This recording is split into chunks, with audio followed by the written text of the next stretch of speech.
Good morning, my fellow Staten Islanders, New Yorkers, Americans, anybody else who may be watching. I'm Vito Fossella, proud to be the Borough President of Staten Island. As you probably have seen, others have stated their observations and opinions of what America is like at 250 years of age. I thought we could offer our own perspective and our observations of living in this great country at the age of 250. As the United States marks its 250th anniversary, we are called not only to celebration, but to serious reflection on the character and meaning of this republic.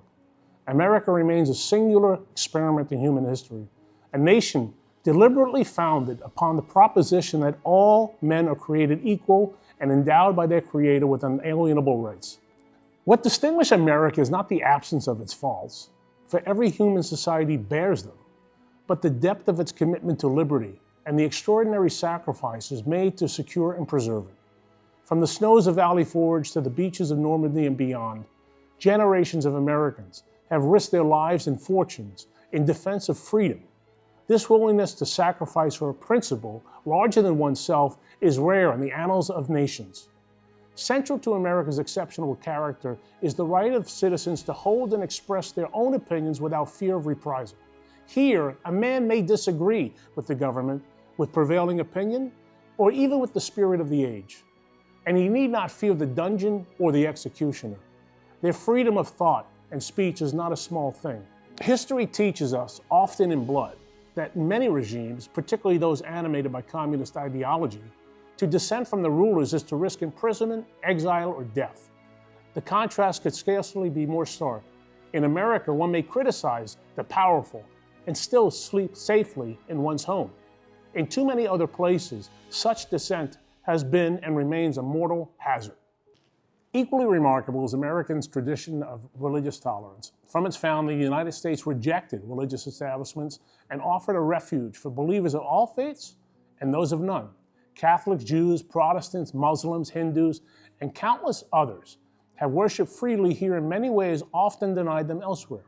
This liberty of conscience has allowed faith to flourish as a vital moral force while preventing the religious wars that scarred so much of European and world history.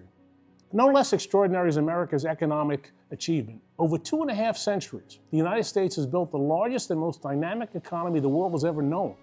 Through enterprise, innovation, and the rule of law, it has generated unprecedented prosperity, lifted billions globally out of poverty through trade and technology, and created opportunities for ordinary citizens to rise beyond what their parents could have imagined.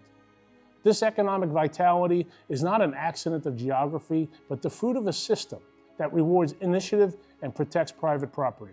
This liberty has made possible one of the most remarkable features of American life: the opportunity extended to immigrants from every corner of the world.